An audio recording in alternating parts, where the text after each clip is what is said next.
Beredar video penertiban gelandangan dan pengemis yang dilakukan oleh petugas Satpol PP.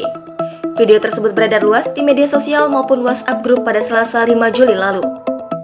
Dalam keterangan video dituliskan, seorang pengemis wanita menolak untuk ditertibkan oleh petugas Satpol PP. Terjadi perdebatan sengit antara petugas Satpol PP dengan pengemis wanita tersebut. Pengemis wanita itu menolak untuk dibawa petugas penertiban. Setelah melakukan tindakan yang cukup persuasif, petugas langsung menarik pengemis wanita tersebut. Tapi, pengemis wanita itu tetap menolak penertiban sampai akhirnya diangkat beramai-ramai. Tanpa seorang petugas emosi dan langsung menginjak perut pengemis wanita tersebut.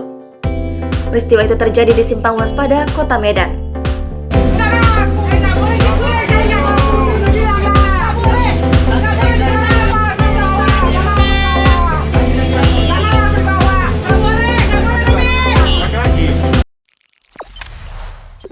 Jangan lupa subscribe, share, komen, dan like ya.